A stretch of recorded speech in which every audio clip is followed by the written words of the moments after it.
Hello குட்டீஸ், இன்னைக்கு நம்ம எண்ணும் எழுத்தும் 4th ஸ்டாண்டர்ட் சயின்ஸ் ஒர்க் புக்கோட third time question and answers தான் பார்க்க இருக்கோம். இன்னைக்கு நம்ம பார்க்க போறது 2வது பாடம் விலங்குகளின் வாழ்க்கை. சரிங்களா? இதுல பயிற்சி எண் 2.1. இந்த பயிற்சியில் என்ன கொடுத்துருக்காங்க பாருங்க. உயிரினங்கள் தங்கள் குழுவுடன் இணைய வழிகாட்டுக அப்படின்னு சொல்லிட்டாங்க.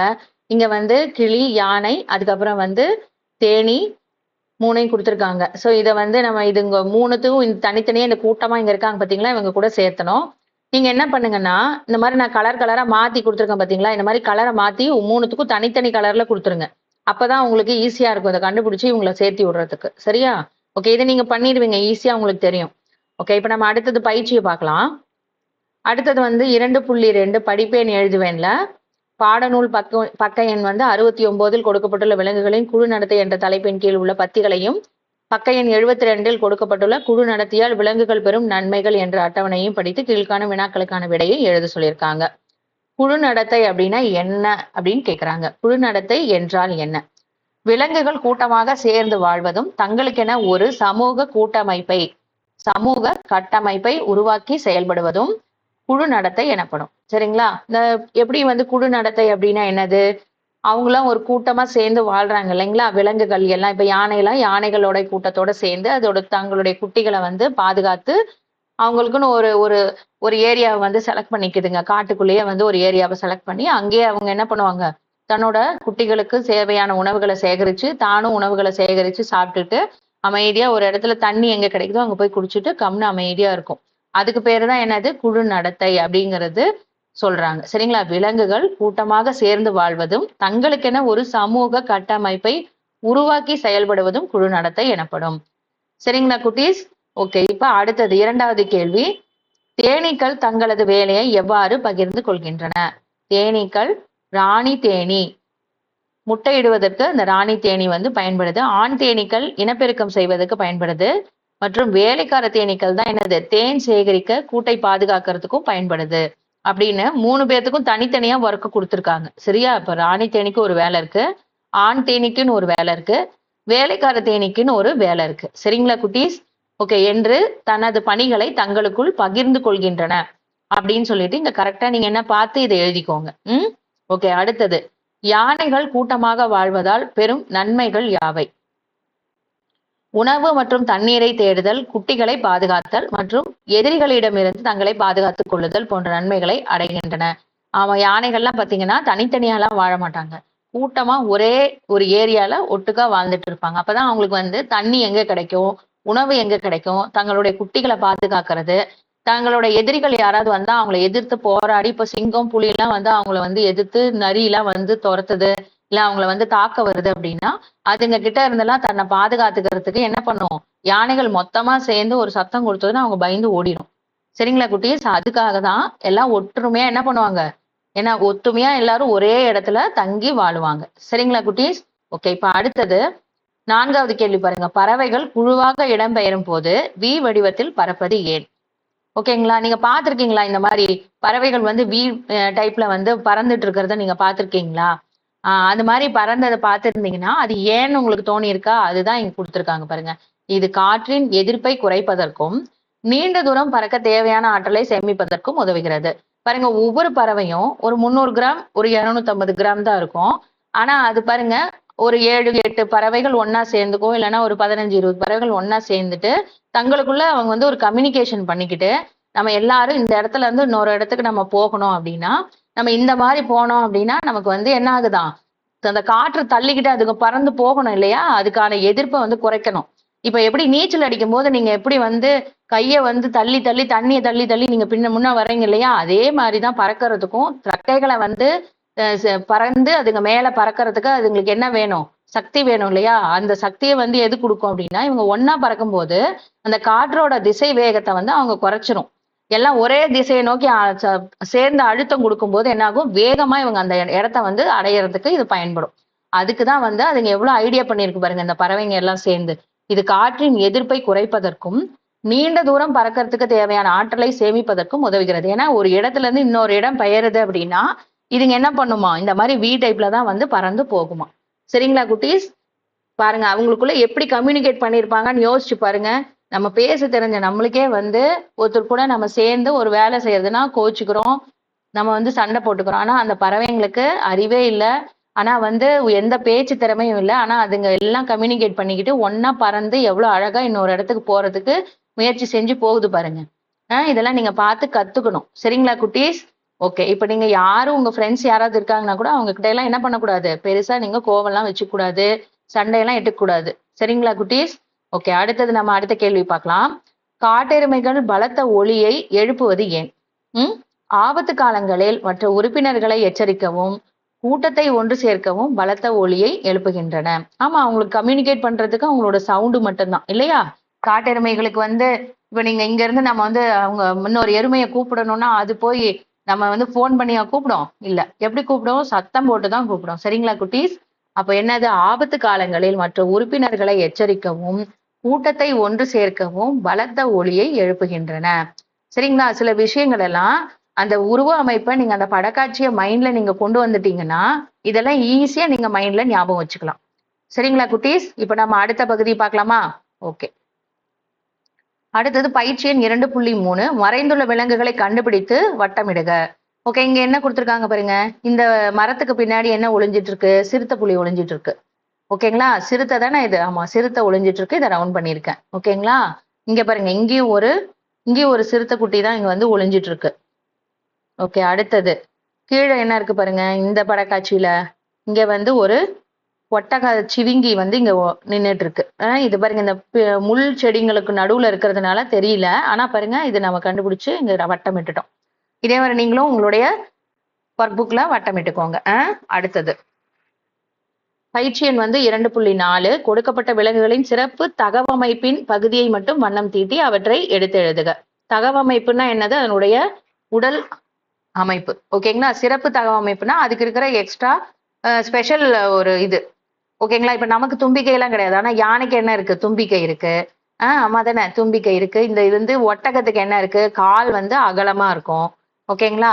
அடுத்தது பாருங்க, புலி வந்து அதோடைய வரிகள் வந்து வித்தியாசமா இருக்கும். அடுத்தது வந்து நீண்ட கழுத்து இருக்கிறது இந்த ஒட்டகை சிவிங்கி. அடுத்தது வந்து மீனுக்கு வந்து செதில்கள் வந்து என்னவா இருக்கும்? துடுப்புகள். இந்த துடுப்புகள் வந்து இது வந்து கொஞ்சம் அதுக்கு எக்ஸ்ட்ரா ஃபிட்டிங்கா இருக்கிறது, அதிகமா இருக்கிறது. இதை வச்சுதான் அது செயல்படும். சரிங்களா குட்டீஸ்? ஓகே. இப்ப இது நீங்க என்ன பண்ணணும்னா இதுக்கான இங்க கொடுத்துருக்காங்க பாருங்க வார்த்தைகள். வரிகள், அகலமான கால்பதம், துடுப்புகள், தும்பிக்கை, நீண்ட கழுத்து. இதெல்லாம் யாருக்கு எது எதுக்கு பொருந்தும் அப்படிங்கிறத கரெக்டா இங்க நான் பார்த்து எழுதியிருக்கேன் பாத்தீங்களா? இதே மாதிரி நீங்க பார்த்து பொறுமையா பார்த்து எழுதிக்கோங்க. ஓகேங்களா?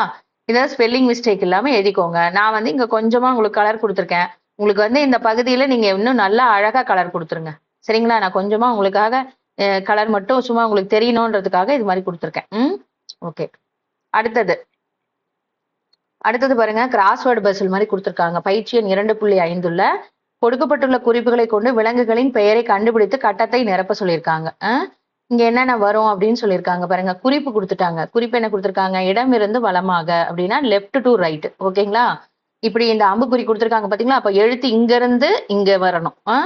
குளிர் பிரதேசத்தில் வாழ்வேன், தடிமனான ரோமங்களை பெற்றிருப்பேன். மொத்தம் எத்தனை எழுத்து வருதாம்? 7 எழுத்து வருதாம். சரிங்களா? இப்ப இந்த மாதிரி கொடுத்துருந்தா என்ன அர்த்தம்? நம்பர்ஸ் 7 லெட்டர்ஸ்னு அர்த்தம். 7 எழுத்துக்கள் வரும் அப்படிங்கறது அர்த்தம். சரிங்களா?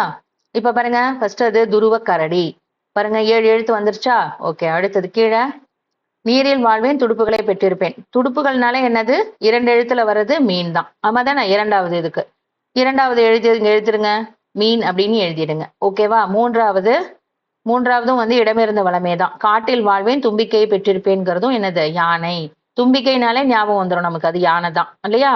யானை. ஓகே. அடுத்தது 7வது பகுதி கொடுத்துருக்காங்க. நான் மிகவும் உயரமானவன், நீண்ட கழுத்தை பெற்றிருப்பேன். அது என்னது? 9 எழுத்துல வருதான். ஒட்டக சிவிங்கி. ஆமா தானே? 9 எழுத்துல வருதான். பாருங்க, ஒட்டக சிவிங்கி. கரெக்டா எழுத்து வந்து கரெக்டா எழுதுனீங்கன்னா சரியா பொருந்திரும். நான் சொன்ன மாதிரி நீங்க என்ன பண்ணக்கூடாது? மேல இருந்து இன்னு டி இம் அப்படிலாம் எழுதக்கூடாது. இந்த வார்த்தைய முழுசா எழுதணும். துருவ கரடி அப்படிதான் எழுதணும். இங்க யானை அப்படின்னு 3வது கேள்விக்கான பதில்னு எழுதணும். இங்க வந்து வரி குதிரை அப்படிதான் எழுதணும். சரிங்களா? இந்த மாதிரி நீங்க வந்து கார்ட்டூன்லாம் பார்த்துக்கிட்டு இங்க அப்படியே உக்காந்து இங்க தூ எழுதணும். இங்க ஒரு ஓன்னு எழுதுறது. அப்புறம் வந்து இங்க மேல இருந்து இந்த மாதிரி தலைகீழ எழுதுறது, இந்த மாதிரிலாம் எழுதக்கூடாது. அப்படின்னா எழுதுனீங்கன்னா இது என்னன்னே புரியாது உங்களுக்கு. சரிங்களா குட்டீஸ்? வீடியோ பாஸ் பண்ணி வச்சுட்டு பொறுமையா ஒவ்வொரு எழுத்தா பார்த்து கரெக்டா எழுதுங்க. அடுத்தது 5வது கேள்விக்கான பதில் என்ன கொடுத்திருக்காங்க பாருங்க. உடலின் வெப்பத்தை தணிக்க நாக்கை வெளியே தொங்க விடுவேன். என்னது? இப்ப இதெல்லாம் வந்து உங்களுக்கு வந்து ஒரு க்ளூ. இதை வச்சுதான் நீங்க அந்த வார்த்தையவே கண்டுபிடிக்கணும். உடலின் வெப்பத்தை தணிக்க நாக்கை வெளியே தொங்க விடுவேன். என்னது? நாய். 2 எழுத்துல வருதுன்னு சொல்லியிருக்காங்க. அப்ப அது என்னது? நாய். இந்த இருந்து நா இ அப்படின்னு எழுதிட்டோம். சரிங்களா? ஓகே. அடுத்தது, என் உடலின் மேல் உள்ள கோடுகள் பிற விலங்குகளுக்கு தெரியாமல் நான் மறைந்து கொள்ள உதவுகின்றன. 6 எழுத்துல வருது. மேலிருந்து கீழாக வருது. 6 எழுத்துல. இங்க இருக்கு பாருங்க. வரி குதிரை. அந்த முள் செடிக்கு நடுவுல நின்னது பாத்தீங்களா? நம்ம அதை பார்த்து தெரியல அப்பெல்லாம் கூட. அந்த மாதிரியே இதுக்கும் வரி குதிரைக்கும் இதே மாதிரி இருக்கு. பாலைவனத்தில் வாழ்வேன், அகலமான கால் பாதங்களை பெற்றிருப்பேன். என்னது அது? மொத்தமா 5 எழுத்துக்கள் வந்து இதுக்கு வருது. கீழே இருந்து மேலாக இருக்கு. இது எத்தனாவது? இது 4வது க்ளூ. இது 4வது ஒட்டகம். பாருங்க, ஓ இட்டகாயம். சரிங்களா குட்டீஸ்? ஓகே. இப்ப என்ன பண்ணுங்கன்னா, கரெக்டா இந்த எழுத்துக்களை வீடியோவை பாஸ் பண்ணி வச்சுட்டு பொறுமையா என்ன பண்ணுங்க, இந்த எழுத்துக்களை கரெக்டா இந்த கட்டத்துக்குள்ள நிரப்பிடுங்க. சரிங்களா குட்டீஸ்? ஓகே. அடுத்தது நம்ம பார்க்கலாமா? சரி. இப்ப அடுத்த பகுதியில என்ன கொடுத்திருக்காங்க? பயிற்சி எண் 2.6 பறவைகளை அவற்றின் சிறப்பு தகவமைப்புடன் பொறுத்துகன்னு சொல்லிட்டாங்க. தகவமைப்புனா அது உடல்ல இருக்கிற ஒரு பகுதி, அவ்வளவுதான். சிறப்பு தோற்றத்துல என்ன இருக்கு அதுக்கு அப்படிங்கறத தெரிஞ்சுக்கணும். ஓகேவா? இது என்னது? இது ஒரு பறவை. இந்த பறவையோட இதுக்கு என்ன இருக்கு? கால் வந்து பாருங்க இதே மாதிரி இருக்கா, அதனால இதுக்கு நம்ம மேட்ச் பண்ணிட்டோம். ஓகேவா? அடுத்தது இந்த கழுகு. இந்த கழுகுக்கு வந்து இதோட மூக்கு பாருங்க இந்த மாதிரி பாருங்க எப்படி இருக்கு, பெருசா இருக்கா? அதோ இதுக்கு இதை வந்து மேட்ச் பண்ணிட்டோம். அடுத்தது வந்து இந்த கொக்கு. இது வந்து இந்த நாரை கொக்கு. கொக்கு. ஓகே. இதுக்கு வந்து இந்த மூக்கு வந்து நீளமா இருக்கு, அதனால இதோட மேட்ச் பண்ணிட்டோம். சரி. அடுத்தது கிளி. கிளிலாம் உங்களுக்கு ஈஸியா தெரிஞ்சிடும். கிளினாலே இதுதான் நீங்க மேட்ச் பண்ணணும். காகத்துக்கு அதோட கால்களுக்கு மேட்ச் பண்ணிட்டோம். அடுத்தது வந்து இந்த பறவை, இந்த மரங்கொத்தி பறவை இருக்கு பாருங்க, இங்க இருக்கு பாருங்க, இதுதான் இது. ஓகேவா? சரி. இப்ப இதை மேட்ச் பண்ணிருங்க கரெக்டா. ஓகே. அடுத்தது பயிற்சி எண் 2.7 கொடுக்கப்பட்டுள்ள விலங்குகளின் சிறப்பு புலன் உணர்வுகளை எடுத்து எழுதுக. சிறப்பு புலன் உணர்வுகளை எடுத்து எழுதுக அப்படின்னு சொல்லிட்டாங்க. அதாவது புலன் உணர்வுகள்னா என்னது? அதுங்களுக்கு இருக்கிற அதுக்கு எப்படி வந்து அப்சர்வ் பண்ணுது ஒரு விஷயத்த அப்படின்னு தெரிஞ்சுக்கிறது தான். சரியா? இப்ப நமக்கு வந்து எப்படி, நமக்கு வந்து கில்லுனா நமக்கு வந்து தெரியுது இல்லையா, அதுக்கு பேர் தானே உணர்தல். யாராவது ஒண்ணு அடிச்சாங்கன்னா உனக்கு வலிக்குது இல்லையா, அதுக்கு பேர் தான் உணர்றது. சரிங்களா? கில்லுனா வலிக்குது இல்லையா, அதுதான் வந்து உணர்றது. உணர்தல் அப்படிங்கிறது என்னது? இதுதான். புரிஞ்சுக்கணும். சரி. இப்ப வந்து முதல் வார்த்தை என்ன கொடுத்திருக்காங்க பாருங்க. மீயொலி எழுப்புதல், உணர் நீட்சியால் வாசனையை அறிதல், நல்ல நுகரும் தன்மை, கால்களின் மூலம் அதிர்வுகளை உணர்தல், கேட்கும் திறன் அதிகம், எதிரொலித்து இடமாக்கல். சரியா? இப்ப இந்த எறும்புக்கு என்னென்ன இருக்குன்னு பார்க்கலாம். எறும்புக்கு என்னென்ன இருக்கு? உணர் நீட்சியால் வாசனையை அறிதல். உணர் நீட்சியால், உணர்றது அப்படின்னா என்னன்னா, நீட்சின்னா என்ன? அதிகமா. உணர் நீட்சியால்னா அதிகப்படியான உணர்றதுனால வாசனையை அறிஞ்சுகிறது. எப்படி நம்ம பாருங்க, ஒரு டப்பால சர்க்கரை வச்சிருப்போம், ஆனா அது எங்கேயோ இருந்து அந்த எறும்பு வாசல்லயே எங்கேயோ பார்த்திருப்போம். அந்த எறும்பு எங்க இருந்து வந்ததுன்னே தெரியாது. திடீர்னு பார்த்தா டப்பா ஃபுல்லா எறும்பா இருக்கும். பார்த்திருக்கீங்களா? அது எப்படி வந்துச்சு? அதுக்கு யார் போய் இன்ஃபர்மேஷன் கொடுத்தாங்க? எங்க வீட்டுல இந்த டப்பால இந்த மாதிரி சர்க்கரை இங்க வச்சிருக்கோம்னு யார் சொல்லியிருப்பா? அதுக்கு வந்து உணர் நீட்சி இருக்கிறதுனால அந்த வாசனையை வச்சு என்ன பண்ணுது? அது தெரிஞ்சுக்கிட்டு வந்துருது. சரிங்களா குட்டீஸ்? அப்ப எறும்புக்கு என்ன இருக்கு? உணர் நீட்சியால் வாசனையை அறியக்கூடிய திறமை இருக்கு அப்படின்னு தெரிஞ்சுக்கணும். அடுத்தது கால்களின் மூலம் அதிர்வுகளை உணர்தல். இப்ப நம்ம நடந்து போறோம், போறோம், வண்டி போகுது, ஆனா அது தப்பிச்சுக்குது. பாத்தீங்களா? எப்படி தப்பிக்கும்? அதுக்கு யார் சிக்னல் கொடுக்குறா? ஓரமா போன்னு யார் சொல்லுவா? யாரும் சொல்ல மாட்டாங்க. ஆனா அதுவே தெரிஞ்சுக்குது. எப்படி தெரிஞ்சுக்குது? கால்கள் மூலமா அது அதிர்வுகளை உணர்ந்துக்குது. கீழே அதோட காலை பதிய வச்சுக்கிட்டு நடக்கும்போது என்ன பண்ணுது? ஊர்ந்து போகும்போது இந்த பக்கம் போகக்கூடாது, இங்க ஏதோ ஆபத்து இருக்கு, நம்ம போகக்கூடாதுன்னு தெரிஞ்சுக்குது. நல்ல நுகரும் தன்மை அப்படின்னா என்னது? நல்லா அப்சர்வ் பண்ற தன்மை. ஓகேங்களா? நல்லா வாசனை பிடிக்கிற தன்மை அதுக்கு இருக்கு. ஓகேங்களா குட்டீஸ்? இப்ப எறும்புக்குடிய என்னென்ன எறும்பு வந்து எப்படி இந்த உலகத்துல வந்து இவ்வளோ இந்த மாதிரி வந்து காத்து மழை இவ்வளவு வந்து நம்ம நடக்கிறோம், இவ்வளவு பெரிய உருவங்கள்லாம் நம்ம நடந்துட்டு இருக்கோம், இத்தனையும் மீறி இது எப்படி வாழுதுன்னு தெரியுதுன்னா இதெல்லாம் வந்து அதுக்கு இருக்கிற ஸ்பெஷல் கேரக்டர்ஸ். இந்த மாதிரி விஷயம் இருக்கிறதுனாலதான் அது வந்து என்ன பண்ணுது? இத்தனை விஷயத்துல இருந்தும் தப்பிச்சு அது வாழ்ந்துட்டு இருக்கு. சரிங்களா குட்டீஸ்? அதே மாதிரி பாருங்க வவ்வால். வவ்வாலுக்கு வந்து என்னென்ன ஸ்பெஷல் கேரக்டர் இருக்கு பாருங்க. மீயொலி எழுப்புதல். மீயொலினா என்னது? எதிரொலி. மீயொலினா எதிரொலி. இப்ப நம்ம ஒரு சவுண்டு கொடுத்தோம்னா அது ஆப்போசிட்ல வந்து அதுக்கு எப்படி சவுண்டு கிடைக்குதோ அந்த இடத்த நோக்கி அது வந்து போகும். அந்த மாதிரிதான் வவ்வால் வந்து செயல்படும். அதே மாதிரி எதிரொலித்து இடமாக்குதல்.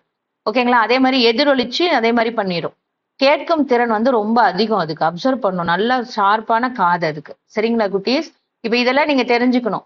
இப்ப இந்த மாதிரி கேட்பாங்க உங்களுக்கு, எறும்புக்கும் வவ்வாலுக்கும் இருக்கிற என்னது மேல கொடுத்துருக்காங்க பாருங்க, சிறப்பு புலனுணர்வுகளை எடுத்து எழுதுக அப்படின்னு சொல்லி இந்த மாதிரி வார்த்தைகளை கொடுத்து உங்களுக்கு என்ன பண்ணுவாங்க, ஆப்ஷன்ஸ் கொடுத்தும் எழுத சொல்லுவாங்க. இல்ல நீங்க உங்களுக்கு ஃபில்லப்ஸ்லயும் இந்த மாதிரி கேட்பாங்க.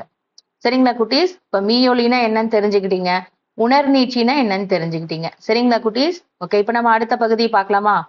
பாருங்க, அடுத்தது பயிற்சி எண் 2.8, இரவில் செயல்படும் விலங்குகளை மட்டும் எடுத்து எழுத சொல்லியிருக்காங்க. ஓகே, இரவில் எந்தெந்த விலங்குகள் செயல்படுது அப்படின்னு தெரிஞ்சுக்கோங்க. இங்க வந்து பாருங்க, பூனை, எலி, அணில், வவ்வால், ஆடு, மாடு, ஆந்தை, மான், இது எல்லாமே கொடுத்துட்டாங்க ஆப்ஷன்ல. ஆனா எதெல்லாம் வந்து செயல்படுமா? பூனை, எலி, வவ்வால், ஆந்தை, இது 4 விலங்குகள் தான் இரவுல வந்து நல்லா வந்து ஒர்க் பண்ணும். சரிங்களா? ஓகே, அடுத்தது என்ன சொல்லியிருக்காங்க? பயிற்சி எண் 2.9, பத்தியை படித்து கீழ்காணும் வினாக்களுக்கு விடையளிக்க சொல்லியிருக்காங்க. சரி, இப்ப அடுத்தது கீழே என்ன சொல்லியிருக்காங்க? கீதா தன் பள்ளியில் நடைபெற உள்ள விளையாட்டுப் போட்டிகளில் கலந்து கொள்வதற்காக தயாராகி கொண்டிருந்தால் அவள் காலையில் ஆற்றல் தரும் உணவுகளான முட்டை, பால், பழம் ஆகியவற்றை சாப்பிட்டாள். அவளது அம்மா அவளுக்கு புதிய காலணிகளை வழங்கி மகிழ்வித்தார். மேலும் களைப்பாக இருக்கும்போது குடிக்க பழச்சாறு தயாரித்து கொடுத்து அனுப்பினார். போட்டி தொடங்கும் முன் கீதா தன்னுடைய தோழிகள் மற்றும் சக போட்டியாளர்களுடன் பழச்சாறு பகிர்ந்து குடித்தாள். நீங்களும் உங்களோட ஃப்ரெண்ட்ஸோட ஷேர் பண்ணி எல்லாம் சாப்பிடுவீங்களா குட்டீஸ்? ஓகே, அந்த மாதிரிலாம் அது மாதிரி பண்றதெல்லாம் இங்க சொல்லியிருக்காங்க பாருங்க. கீதா வந்து அப்படி எல்லாம் செய்வேன்னு சொல்லியிருக்கா. ஓட்டப்பந்தயம் தொடங்கியது. கீதா ஓடிக்கொண்டிருக்கும் போது கால் இடறி கீழே விழுந்து விட்டாள். அவளது வலது காலில் காயம் ஏற்பட்டதால் அவளால் வெற்றி பெற முடியவில்லை. கீதா வெற்றி பெற முடியவில்லையே என எண்ணி அழுதாள். உடற்கல்வி ஆசிரியர் அவளுக்கு முதல் உதவி செய்ததுடன் அடுத்த முறை வெற்றி பெறுவாய், கவலைப்படாதே என கூறினார். ஆறுதல் அடைந்த கீதா தன்னுடன் போட்டியில் கலந்து கொண்டு வெற்றி பெற்ற தன் தோழிகளை பாராட்டினாள். அடுத்த முறை போட்டியில் பங்கேற்று வெல்வேன் என மன உறுதியுடன் அவள் வீடு திரும்பினாள். சரிங்களா? இந்த கதையில இருந்து நீங்க என்ன தெரிஞ்சுக்கிட்டீங்க? நம்பிக்கையோட இருக்கணும், நம்ம வந்து மனம் தளரக்கூடாது அப்படிங்கறத நம்ம தெரிஞ்சுக்கிட்டோம். ஆமா தானே குட்டீஸ்? ஒரு தடவை நம்ம வந்து கீழே விழுந்துட்டோம் அப்படிங்கிறதுக்காக நம்ம திரும்ப இந்த போட்டியிலேயே கலந்துக்க கூடாதுன்னு முடிவு பண்ணக்கூடாது இல்ல? ஆமா தானே? அதுதான் இங்க சொல்றாங்க. இப்ப என்ன சொல்லியிருக்காங்க பாருங்க, கீதா ஏன் அழுதாள்? ஏன் அழுதுட்டா? அவ கால் தடறி கீழே விழுந்து காயமாயிடுச்சு, அதனாலதான் அவ அழுதா. ஆமா தானே? அதைத்தான் இங்க எழுதணும், தெளிவான வார்த்தைகள்ல இங்க எழுதணும். ஓட்டப்பந்தயத்தில் ஓடிக்கொண்டிருக்கும் போது கால் இடறி கீழே விழுந்து காயம் அடைந்ததால் தன்னால் வெற்றி பெற முடியவில்லை என எண்ணி அழுதாள். சரிங்களா குட்டீஸ்? இதை என்ன பண்ணுங்க, கரெக்டா ஒரு வார்த்தையும் பொறுமையா பார்த்து கரெக்டா எழுதிக்கோங்க. இப்ப நீங்க வந்து இந்த மாதிரி ஒரு போட்டியில கலந்துகிட்டு நீங்க வந்து வெற்றி பெற முடியவில்லை அப்படிங்கிறதுக்காக அழுதிங்கன்னா கூட இந்த மாதிரி வார்த்தைகளை அவங்களை வந்து எழுத சொன்னாங்கன்னா நீங்க எப்படி எழுதணும், அந்த வார்த்தைகளை நம்ம எப்படி உருவாக்கி எழுதணும்னு தெரியணும் இல்லையா? அதுக்குதான் இந்த கேள்விக்கு பதிலாம் கொடுக்குறாங்க. சரியா? நீங்க இதெல்லாம் இவ்வளவு 3 லைன்ல இருக்கு, 4 லைன்ல இருக்குன்னா நீங்க வருத்தப்படக்கூடாது. பொறுமையா கொஞ்சம் கொஞ்சமா படிச்சு மனப்பாடம் பண்ணிக்கிட்டீங்கன்னா ஈஸியா நீங்க ஞாபகம் வச்சுக்கலாம். சரிங்களா குட்டீஸ்? ஓகே, அடுத்தது நம்ம பார்க்கலாமா? அடுத்த கேள்விய. 2வது கேள்வி என்ன கொடுத்திருக்காங்க பாருங்க. கீதாவை அவளது அம்மா எவ்வாறு கவனித்துக் கொண்டார்? கீதாவின் அம்மா அவளுக்கு ஆற்றல் தரும் உணவுகளை வழங்கினார், புதிய காலணிகளை வாங்கி தந்து மகிழ்வித்தார், மேலும் களைப்பாக இருக்கும் போது குடிக்க பழச்சாறு தயாரித்து கொடுத்து கவனித்து கொண்டார். ஓகேங்களா? ஒரு தயாரித்து மட்டும் எழுதுங்க, இன்னொரு தயாரித்து எழுதாதீங்க. அது இன்னொரு தடவை எக்ஸ்ட்ராவா வந்துருச்சு. ஓகேவா? அதை எழுத வேண்டாம், ஒரு தடவை மட்டும் எழுதிக்கோங்க. கொடுத்து கவனித்து கொண்டார். இப்ப அவ்வளவுதான். இது அடுத்தது பாருங்க, 3வது கேள்வி. பத்தியில் குறிப்பிடப்பட்டுள்ள சமுதாயத்தில் வெற்றிகரமாக வாழ உதவும் பண்புகள் யாவை? பகிர்ந்து கொள்ளுதல். ஆமா, ஷேர் பண்ணணும். பழச்சாறை பகிர்ந்து கொண்டது. ஓகேவா? மற்றவர் வெற்றியை பாராட்டுதல். இப்ப அந்த பாப்பா வந்து வெற்றி பெறலைன்னா கூட படிக்கிற இன்னொரு பாப்பா வந்து அதே கிளாஸ்ல இருக்கிற பாப்பா அதுல பார்ட்டிசிபேட் பண்ணி அவங்க வந்து வின் பண்ணிட்டாங்கிறதுக்காக அந்த பாப்பா என்ன பண்ணக்கூடாது, கோச்சுக்க கூடாது. அவங்க கிட்ட போய் என்ன செய்யணும், கோவமா பேசாம போயிடக்கூடாது. அவ ஜெயிச்சுட்டா பாரு, நாம தான் தோத்துட்டோம் அப்படின்னு நினைச்சுக்கிட்டு மனசு வந்து போகக்கூடாது. நம்ம என்ன பண்ணணும், அந்த பாப்பாவை போய் அவங்க நல்லா பண்ணிருக்க, நீயும் நல்லா செஞ்சிருக்கன்னு சொல்லி அவங்க வந்து பாராட்டி இருக்காங்க. யாரு? கீதா இல்லையா? அதே மாதிரி நீங்களும் என்ன பண்ணணும், உங்களோட ஃப்ரெண்ட்ஸ் யாராவது நல்ல பிரைஸ் எல்லாம் வாங்கியிருக்காங்க, ஏதாவது ஒரு போட்டியில எல்லாம் கலந்துக்கிட்டு நல்ல பிரைஸ் வாங்கியிருக்காங்க, கிளாஸ்ல ஃபர்ஸ்ட் வராங்க அப்படின்னா நீ நல்லா படிக்கிற அப்படின்லாம் சொல்லி அவங்கள நீங்க பாராட்டணும். நீங்களும் அவங்கள மாதிரி முயற்சி செஞ்சு நல்ல மார்க் வாங்குறதுக்கு முயற்சி எடுக்கணும். சரிங்களா குட்டீஸ்? ஓகே, இப்ப இதுல இருந்து நீங்க என்ன தெரிஞ்சுக்கிறீங்க? பகிர்ந்து கொள்ளுதல் அப்படிங்கறது, ஷேர் பண்ணி சாப்பிடணுங்கிறத தெரிஞ்சுக்கிட்டீங்க. வெற்றியை பாராட்டுதல்ங்கிறது தெரிஞ்சுக்கிட்டீங்க, மற்றும் தோல்வியை கண்டு துவளாத மன உறுதி அப்படிங்கிறதையும் தெரிஞ்சுக்கிட்டீங்க. ஆமா தானே? இந்த 3 தான் என்னது, சமுதாயத்தில் வெற்றிகரமாக வாழ உதவும் பண்புகள். சரிங்களா குட்டீஸ்? எதுங்கிறத நீங்க 1 by 1 கூட எழுதிக்கோங்க. அப்ப ஈஸியா உங்களுக்கு புரிஞ்சிடும். இப்ப நீங்க இதை இப்ப பழச்சாறை பகிர்ந்து கொண்டது அப்படிலாம் எழுதணும்ன்றது இல்ல. பகிர்ந்து கொள்ளுதல், வெற்றியை பாராட்டுதல், அடுத்தது தோல்வியை கண்டு துவளாத மன உறுதி அப்படின்னு இந்த 3 பாயிண்ட மட்டும் எடுத்து எழுதிக்கலாம். ஓகேங்களா? இதை மட்டும் எழுதி கூட நீங்க மார்க் வாங்கிக்கலாம். அதுவும் கரெக்ட் தான். இதுல அடுத்த முறை வெல்வேன் என்கின்ற எண்ணம் அப்படிங்கறதெல்லாம் நீங்க அடுத்த கிளாஸ்க்கு போகும்போது கூட எக்ஸ்ட்ராவா எழுதுறதா இருந்தாலும் எழுதிக்கலாம். இப்போதைக்கு அவங்க கேட்டிருக்கிறதுக்கு இந்த 3 ஆப்ஷனை மட்டும் எழுதுனீங்கனாலே போதும். இதுக்கே மார்க் தந்துருவாங்க. சரிங்களா குட்டீஸ்? பகிர்ந்து கொள்ளுதல், மற்றவர் வெற்றியை பாராட்டுதல், தோல்வியை கண்டு துவளாத மன உறுதி. இந்த 3 மட்டும் 1 by 1 போட்டு எழுதிக்கோங்க. அடுத்தது 4வது கேள்வியை பார்க்கலாமா? பத்தியில் உள்ள ஆற்றல் தரும் உணவுகளை எடுத்து எழுது. ஆற்றல் தரும் உணவுகள் என்னென்ன? முட்டை, பால், பழம் மற்றும் பழச்சாறு. அவ்வளவுதான். இந்த 4 வார்த்தை தான். ஈஸியா மனசுல பதிய வச்சுக்கலாம். சரிங்களா குட்டீஸ்? பொறுமையா பார்த்து ஒவ்வொன்றையும் தவறு இல்லாம எழுதுங்க. அதான் முக்கியம். அடுத்தது இதுல மிஸ் என்ன ப்ராஜெக்ட் கொடுக்குறாங்களோ அதை செய்யுங்க. ஓகேவா? சரி, இப்ப அடுத்த பகுதி என்னன்னு பார்க்கலாம். வளரறி மதிப்பீடு இதுல கொடுத்துருக்காங்க. இப்ப இதுல சரியான விடையை தேர்ந்தெடுத்து விடைத்தாளில் நிழலிட சொல்லியிருக்காங்க. சரி, இதுல கேள்விகள் என்ன கொடுத்துருக்காங்க பாருங்க. சிறிய மீன்கள் ஒன்றாக சேர்ந்து இடம்பெயரும் போது பெரிதாக தெரிவதால் ஏற்படும் பயன் என்ன? என்னது? பாதுகாப்பு. இதேதான் நம்ம அந்த பறவைகளுக்கும் இதேதான் நம்ம சொன்னோம். யானைகளுக்கும் ஒன்றாக கூட்டமா வாழ்றது மூலமா அவங்களுக்கு ஒரு பாதுகாப்பு கிடைக்குதுன்னு நம்ம படிச்சோம். அதே மாதிரி பாருங்க, இந்த மீன்கள் எல்லாம் ஒன்றா சேர்ந்து இடம்பெயரும் போது பெரிதாக தெரியறதுனால ஏற்படும் பயன் என்ன? அது பார்க்கும்போது பெருசா தெரியறதுனால மற்ற மீன்கள் என்ன நினைச்சுக்கும், இது ஒரு பெரிய மீனாடு இருக்குன்னு நினைச்சுட்டு நவுந்து போயிடும். அப்ப அதுக்கு என்னது? இது பாதுகாப்பு அப்படிங்கிறது தான் அர்த்தம். புரிஞ்சுக்கோங்க. இப்ப கம்பேர் பண்ணீங்கன்னா ஈஸியா ஞாபகத்துல வச்சுக்கலாம். யானைகளுக்கு பார்த்தோம், அப்புறம் பறவைகள் ஒன்னா சேர்ந்து இடம்பெயர்றதுக்கு பார்த்தோம். அடுத்தது சிறிய மீன்கள் ஒன்றாக சேர்ந்து இடம்பெயரும் போது பெரிதாக தெரிவதற்கும் ஏற்படும் பயனுக்கும் பாதுகாப்புங்கிறத நம்ம இங்க பாக்குறோம். இப்படி ஒவ்வொன்றையும் கம்பேர் பண்ணி ஞாபகம் வச்சுக்கிட்டீங்கன்னா எல்லாமே ஞாபகத்துக்கு வந்துடும், எதுவுமே மறந்து போகாது. சரிங்களா குட்டீஸ்? ஓகே, அடுத்தது 2வது கேள்வி பாருங்க. கண்ணன் மாலை நேரத்தில் விளையாடி கொண்டிருந்தான். அவன் பறவைகள் வி வடிவத்தில் வானில் பறப்பதை கண்டான். அவை இவ்வாறு பறக்க காரணம் என்ன? ஆற்றலை சேமிப்பதற்காக. ஆமா தானே? அது எனர்ஜியை வேஸ்ட் பண்ணாம எல்லாரும் ஒன்னா சேர்ந்து பறக்கும்போது தான் அதுங்களுக்கு எனர்ஜி வேஸ்ட் ஆகாம ரொம்ப தூரம் பறக்க முடியுங்கிறதுக்காக தான் அப்படி பறக்குறாங்கன்னு நம்ம படிச்சோம். அதைத்தான் இங்க நம்ம எழுதுறோம். சரிங்களா குட்டீஸ்? 3வது கேள்வி. ஒரு குழுவில் உள்ள அனைத்து யானைகளும் யாருடைய கட்டளைக்கு கீழ்படுகின்றன? பெண் யானை. சரிங்களா குட்டீஸ்? இப்ப இது இதெல்லாம் உங்களுக்கு நீங்க தெரிஞ்சுக்கணும். அதுக்காக தான் இது கொடுத்துருக்காங்க. ஓகே, இப்ப அடுத்தது கோடை காலங்களில் நாய்கள் நாக்கை தொங்க விடுவதற்கான காரணம் என்ன? உடலின் வெப்பத்தை குறைப்பதற்காக. இது நாம ஏற்கனவே படிச்சோம். ஆமா தானே? ஓகே, அடுத்தது வருண் மிருக காட்சி சாலைக்கு சென்றான். அங்கே புதர்களின் நடுவே அசையாமல் நின்றிருந்த வரி குதிரையை பார்த்த உடனே அவனால் கண்டுபிடிக்க முடியவில்லை. அதற்கான காரணம் என்ன? வரி குதிரையின் மேல் கோடுகள் இருந்ததால் பிற விலங்குகளுக்கு தெரியாதவாறு மறைந்து கொள்ள அக்கோடுகள் உதவுவதால். ரெண்டுமே என்னது? இது சரிதான். இது ஆமா தானே? 2 கூற்றுகளுமே சரி. ஆனா இங்க தவற நோட் பண்ணிருக்காங்க. இதுதான் சரி. 2 கூற்றுகளுமே சரி. ஓகேங்களா? வரி குதிரையின் மேல் அதுக்கு மேல இருந்த கோடுகள் இருந்ததுனாலையும் பிற விலங்குகளுக்கு தெரியாத மாதிரி அதை வரைஞ்சு கொள்ள அக்கோடுகள் உதவுவதனாலையும் 2 கூற்றுகளுமே சரிதான். அப்ப ஆமா தானே? உதவுவதால் அப்படிங்கிறதுனால இந்த 2 கூற்றுகளுமே என்னது? சரி. சரிங்களா குட்டீஸ்? 2 கூற்றுகளும் தவறுங்கிறது தவறு. சரியா? ஓகே, அடுத்தது நம்ம என்ன கொடுத்துருக்காங்க? 6வது கேள்விக்கு என்ன கொடுத்துருக்காங்க பாருங்க.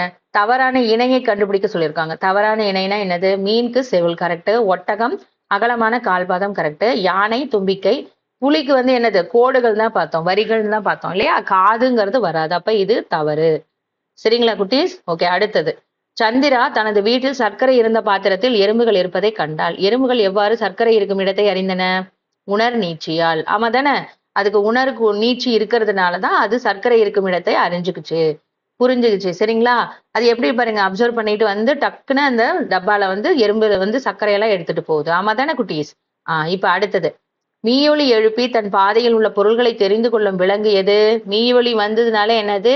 வவ்வால். ஆமா தானே? எதிரொலி எழுப்பி தான் என்ன பண்ணும்? அது வவ்வால் தான் என்ன பண்ணும்? சத்தம் கொடுத்துக்கிட்டே வந்துதான் என்ன பண்ணும்? அந்த எதிரில் இருக்கிற சத்தத்தோட அதிர்வுகளை வச்சுதான் வவ்வால் வந்து பறக்க ஆரம்பிக்கும். அந்த இடத்துக்கு போக முடியுமா போக முடியாதா அப்படிங்கறத தெரிஞ்சுக்கிட்டு அது பறக்கும். அதுதான் அது வவ்வால் தான் அந்த மாதிரி செய்யும். சரிங்களா? அடுத்தது வயிற்றுப்பையில் தன் குட்டியை சுமந்து செல்லும் விலங்கு எது? கங்காரு. சரிங்களா குட்டீஸ்? அடுத்தது கீழ்காணப்பனவற்றுள் எவை தங்களது இளம் உயிரிகளை பராமரிக்கின்றன? யார் யாரெல்லாம் பராமரிக்கிறாங்க? இளம் உயிரிகள்னா என்னது? அவங்களோட குட்டிகள் தான். சரிங்களா? கீழ்காணப்பனவற்றுள் எவை தங்களது இளம் உயிரிகளை பராமரிக்கின்றன? எல்லாருமே தான். மனிதர்கள், கங்காரு, பசு. இது மூணுமே என்ன பண்ணும்? கங்காரு தன் குட்டிய தன்னுடைய வயிற்றிலேயே சுமந்துட்டு இருக்கும். மனிதர்கள் பாத்தீங்கன்னா, இப்ப நீங்க அம்மா அப்பா எல்லாம் உங்களை படிக்க வச்சிட்டு இருக்காங்க. பசு வந்து தன்னோட குட்டியை வந்து கன்று குட்டியை கூடவே தான் வச்சிட்டு இருக்கும். பாத்திருக்கீங்க இல்லையா? அப்ப இது மூணுமே சரிதான். சரிங்களா குட்டீஸ்? இப்ப இதுக்கான ஆன்சர் என்ன பண்ணுங்க? கரெக்டா இங்க ஆப்ஷன்ல நோட் பண்ணிக்கோங்க. ஷேட் பண்ணிருங்க. கரெக்டா இங்க ஷேட் பண்ணிருங்க. ஓகே, இப்ப அடுத்தது மாத தேர்வு. இதுல என்ன கொடுத்துருக்காங்கன்னு பார்க்கலாம் வாங்க. கீழே கொடுக்கப்பட்டுள்ள பத்தியை படித்து அனைத்து வினாக்களுக்கும் விடையளிக்க சொல்லியிருக்காங்க. ஒரு தாய் யானை வந்து தனது தும்பிக்கையால் இலைகளை பறித்து தன் குட்டியிடம் கொடுத்தபடி நீ எங்கும் செல்லக்கூடாது, இங்கே இருக்க வேண்டும் என கூறியது. ஆனால் அங்கு பறந்து கொண்டிருந்த பட்டாம்பூச்சிகளை பின்தொடர்ந்து சென்றது அக்குட்டி யானை. நீண்ட தொலைவிற்கு சென்ற பிறகு அக்குட்டி யானை தன் தாயிடம் தேடத் தொடங்கியது. அங்கு ஒரு உயரமான மரத்தில் உள்ள இலைகளை சாப்பிட்டுக் கொண்டிருந்த நீண்ட கழுத்தினையுடைய ஒட்டகச் சிவிங்கியிடம் என் அம்மாவை பார்த்தாய் என கேட்டது. அதற்கு அந்த ஒட்டகச் சிவிங்கி, நான் உன் அம்மாவை பார்க்கவில்லை, அங்கேயுள்ள வரிக்குதிரையிடம் கேட்டுப்பார் என்றது. குட்டி யானை, வரிக்குதிரையா, அது எங்கே இருக்கிறது என கேட்க, அந்த வரிக்குதிரையின் உடலில் வரி வரியாக கோடுகள் உள்ளதால் செடிகளுக்கு பின்னால் இருப்பது உனக்கு தெரியவில்லை, அது இப்போது நகர்கிறது பார் என்றது. வரிக்குதிரையை கண்டுபிடித்த குட்டி யானை, என் அம்மாவை பார்த்தாயா என கேட்டது. அதற்கு அந்த வரிக்குதிரை, நான் உனது அம்மாவை பார்க்கவில்லை, அங்கு ஏரியில் நீந்தி கொண்டிருக்கும் மீன்களிடம் கேள் என்றது. மீன்கள் துடுப்புகளை அசைத்து நீந்தி கொண்டிருந்ததை பார்த்தது. மீன்களிடம் என் அம்மாவை பார்த்தாயா என கேட்டது. மீன்களோ அங்கு கூட்டமாக இருக்கும் கொக்குகளிடம் கேட்டுப்பார் என்றது. குட்டி யானை ஏரிக்கரையில் நின்று கொண்டிருந்த கொக்குகளிடம் கேட்க, அக்கொக்குகள் இதோ பார்க்கிறோம் என கூறிவிட்டு படபடவென சிறகுகளை அடித்துக்கொண்டு வி வடிவில் பறந்து சென்றன. அதை பார்த்த குட்டி யானை அழகாக உள்ளது என ஆச்சரியப்பட்டது. சரிங்களா குட்டீஸ்? தாயை காணாமல் பரிதவித்திருக்கும் குட்டி யானையை ஒரு புலி உரிமை கொண்டு திடீரென தாக்க வந்தது. அவ்வேளையில் தன் குட்டியை தேடி அவ்விடம் கூட்டத்துடன் வந்த தாய் யானை தனது குட்டியை புலியிடமிருந்து காப்பாற்றியது. கூட்டத்தில் இருந்த முதிர்ந்த யானை, நீ இனிமேல் தனியாக எங்கும் செல்லக்கூடாது என அறிவுரை கூறியது. குட்டி யானை தனது தலையை ஆட்டிக்கொண்டு மகிழ்ச்சியாக தனது தாய் மற்றும் கூட்டத்துடன் திரும்பியது. புரியுதா குட்டீஸ்? பாருங்க, அந்த குட்டி யானை வந்து அந்த பட்டாம்பூச்சியை பின்தொடர்ந்து சென்றதுனால என்னாச்சு? அது எங்கேயோ மிஸ் ஆயிடுச்சு. அவங்க அம்மா ஒரு பக்கமா போயிட்டாங்க, அந்த குட்டி யானை வந்து தனியா ஒரு பக்கம் வந்துருச்சு. நீங்களும் பார்க்குக்குலாம் அம்மா எல்லாம் எங்கேயாவது கூட்டிட்டு போறாங்க, வெளியில எங்கேயாவது போறீங்கன்னா என்ன பண்ணக்கூடாது? தனியா எங்கேயும் போயிடக்கூடாது. அம்மா கையை பிடிச்சிட்டு தான் இருக்கணும். அம்மா அப்பா கண்ணுக்கு முன்னாடி தான் நீங்க விளையாடணும். சரிங்களா குட்டீஸ்? ஓகே, இப்ப வந்து பாருங்க, வினாக்கள் வந்து கொடுத்துருக்காங்க. மீன்கள் நீரில் நீந்த உதவும் உறுப்பு எது? துடுப்புகள் தான். ஆமா தானே? நம்ம இப்ப அந்த கதையிலேயே படிச்சுட்டோம். அடுத்தது, கதையில் கூறப்பட்ட விலங்குகளில் உடலில் கோடுகள் உடைய விலங்குகளை எழுது. வரிக்குதிரை மற்றும் புலி. சரிங்களா? பாருங்க, எல்லாமே பாருங்க 2 வார்த்தையில தான் கொடுத்துருக்கோம். ஈஸியா நீங்க மனசுல பதிய வச்சுக்கலாம். சரிங்களா? ஓகே, அடுத்தது பாருங்க, பறவைகள் வி வடிவத்தில் பறப்பது ஏன்? காற்றின் தடையை குறைத்து ஆற்றலை சேமிப்பதற்காக. ஓகேங்களா? சரி, அடுத்தது, ஒட்டகச்சிவிங்கியின் உடல் அமைப்பில் காணப்படும் சிறப்பு தகவமைப்பு என்ன? அது எவ்வாறு பயன்படுகிறது? அதன் நீண்ட கழுத்து மரங்களின் உயரத்தில் இருக்கும் இலைகளை பறித்து உண்ண பயன்படுகிறது. ஓகேங்களா? அடுத்தது 5வது கேள்விக்கு என்ன ஆன்சர் பாருங்க. கதையில் குழுவாக காணப்பட்ட விலங்குகள் எவை? யானைகள், மீன்கள் மற்றும் கொக்குகள். ஆமா தானே? சரி, இப்ப வந்து 3வது பாடம் அடுத்தது. நம்ம வந்து இதை அடுத்த வீடியோல பார்க்கலாம். நீங்க இதை என்ன பண்ணுங்க, பொறுமையா பார்த்து இது எல்லாத்தையும் வரிசையா கரெக்டா இந்த ஆன்சர்ஸ் எல்லாத்தையும் எழுதிக்கோங்க. சரிங்க குட்டீஸ்? இன்னைக்கு நாம இந்த வீடியோல பார்த்து நீங்க நிறைய புதுசா கத்துட்டு இருப்பீங்கன்னு நாங்க நம்புறோம். மேலும் இது உங்களுக்கு பிடிச்சிருந்தா இந்த வீடியோவுக்கு ஒரு லைக் போடுங்க. நீங்க இன்னும் நம்ம டெக்ஸ்ட் புக் கைட் சேனலை சப்ஸ்கிரைப் பண்ணலனா உடனே உங்க அப்பா அம்மா கிட்ட சொல்லி சப்ஸ்கிரைப் பண்ண சொல்லுங்க. அப்பதான் நாங்க போடுற அடுத்தடுத்த வீடியோக்கள் உங்களுக்கு உடனே வந்து சேரும். நீங்களும் பார்த்து வரக்கூடிய அனைத்து பாடங்களையும் கத்துக்க முடியும். அடுத்த வீடியோல இதே போல ஒரு பயிற்சி பாடத்தோட நாங்க உங்களை சந்திக்கிறோம். டாடா, பாய் பாய். Take care.